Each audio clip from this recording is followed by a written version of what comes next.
Ambulance पर जो toll free number है यानी 9215553848 ये टोल फ्री नंबर है जहां पर ये देख सकते हैं हर गली करनाल के उपायुक्त निशांत कुमार यादव ने रवाना किया है। आप ये लाइव तस्वीरें देख रहे हैं, ज़्यादा से ज़्यादा इस खबर को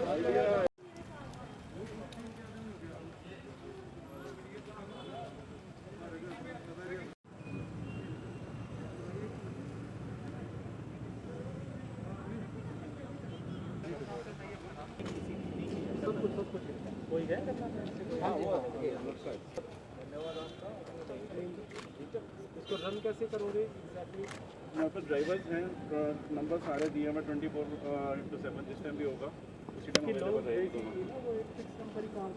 नहीं सारे जिस टाइम मर्जी एक नंबर, इसीलिए स्पेशली मैंने अपना वाला ही दिया हुआ है इसमें, ये मोबाइल नंबर। हाँ जी, जिसमें एक नंबर मेरा ही मेंशन है। लेकिन लेफ्ट टेक्नीशियन या कोई नंबर जितना लोग याद ना रखें, लेकिन जो हमारा मेडिकल हेल्पलाइन नंबर है एम्बुलेंस वो भी लगवा लेते हैं, वो सब याद रखते हैं। ठीक है, उसको आपको लिंक करना पड़ेगा इससे। ठीक है, वन वे को 102 नंबर है तो वो कहता है कि मैं मिसिंग में हूँ या एक्सीडेंट हो गया। ठीक है, तो वहाँ हमारा जो है तो वो देखते हैं कि मिसिंग के आसपास कौन सी एम्बुलेंस है। ठीक, उससे हम ड्राइवर को फ़ोन कर देते हैं।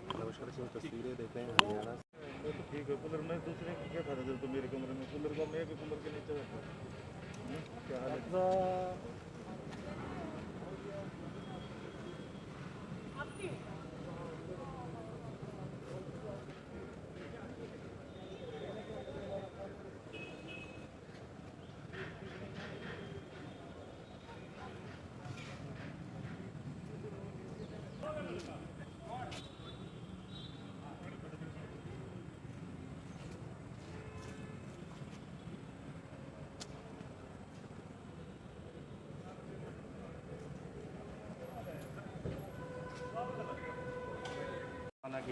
आज 2 एम्बुलेंसेस करना पेंट से अमनदीप जी हैं, इन्होंने प्रशासन को दी हैं, समर्पित की हैं। और हमारे जो रेड क्रॉस सेक्रेटरी हैं उन्होंने टाई अप करके ये सारा कार्य कराया है। और इनको जो हमारी ऑलरेडी एग्जिस्टिंग फ्लीट है एम्बुलेंसेस उनके साथ जोड़ा जाएगा। तो लोगों को जो एक कई बारी पीक टाइम में, जब कोविड का पीक टाइम था और आगे भी हो सकता है ज़रूरत पड़े, पीक आए तो थर्ड वेव आए, तो बड़ी मारामारी थी कि एम्बुलेंसेस की अवेलेबिलिटी नहीं हो पा रही थी। तो उस दिशा में एक ये सराहनीय कदम है, क्योंकि दूर दूर से काफ़ी रेफरल पेशेंट्स लेके आने पड़ते हैं। और विशेष रूप से जो मैं कोविड का ही बताऊं अगर, तो जो हेल्थ स्ट्रक्चर है डिपेंडिंग अपॉन पेशेंट्स को क्या चाहिए, कई पेशेंट्स को सिर्फ आइसोलेशन चाहिए होता है, तो वो जो हमारा PHC लेवल है उस स्तर पे ही मैनेज हो जाता है।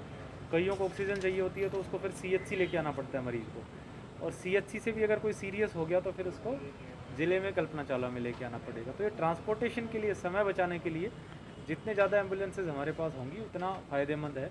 तो ये इस सिलसिले में एक बड़ा पॉजिटिव स्टेप है, और इससे कोरोना के खिलाफ लड़ाई में भी और इन जनरल भी हेल्थ फैसिलिटीज़ को बढ़ावा मिलेगा और उससे प्रशासन को मदद मिलेगी। सर कितनी एम्बुलेंस है जिनको जो झंडी दिखाई गई और क्या क्या सुविधा है जो एम्बुलेंस? 2 एम्बुलेंसेज अभी उनको झंडी दिखाई है। अभी तो ये BLS एम्बुलेंसेज हैं, basic life support ambulances.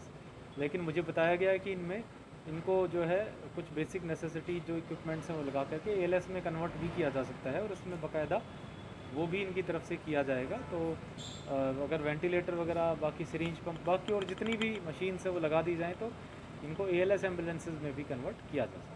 Sir, corona मामलों में लगातार गिरावट तो आ रही है, लेकिन लोगों द्वारा फिर भी बेवजह के स्थानों पर भीड़ लगानी शुरू हो गई है। उन पर क्या कार्रवाई होगी अगर वो फिर भी नहीं बात? धीरे धीरे करके जो एक काफ़ी सारी रिस्ट्रिक्शंस थी मूवमेंट में भी, गैदरिंग पे भी, वो अब उनमें ढील दी गई है क्योंकि कोरोना के मामले कम हुए हैं।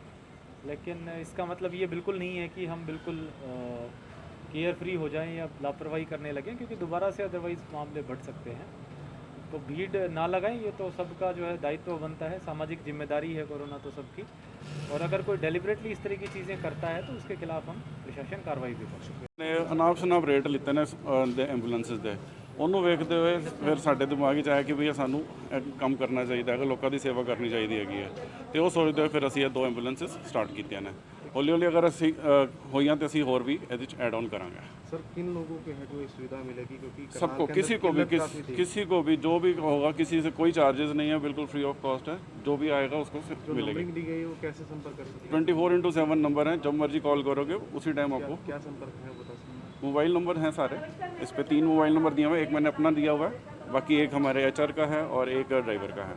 फैसिलिटी क्या कुछ है एम्बुलेंस के अंदर कुछ? दोनों में अभी ऑक्सीजन की प्रोविज़न तो दी हुई है, एक में वेंटिलेटर का प्रोविज़न दिया है, बट वो वेंटिलेटर अभी उसमें इंस्टॉल होना है, वो नेक्स्ट वीक तक इंस्टॉल हो जाएगा। किस संस्था द्वारा जो दी गई? संस्था नहीं, पर्सनल है ये सारे, ये रेड क्रॉस के साथ और सिग्नस हॉस्पिटल के साथ अटैच की है हमने। कि नाम लोग अमन। हम लोगों को क्या अपील करना चाहेंगे जिनको समय पर एम्बुलेंस नहीं मिल पाती है किसी कारण? जो भी हमारे को कॉल करेगा उसे उसी टाइम एम्बुलेंस की सुविधा प्रोवाइड होएगी। अगर कोई डिले नहीं होगा, कोई चार्जेस नहीं होगी, कुछ नहीं होगा, कहीं भी जाना कुछ भी हो सब मिलेगा।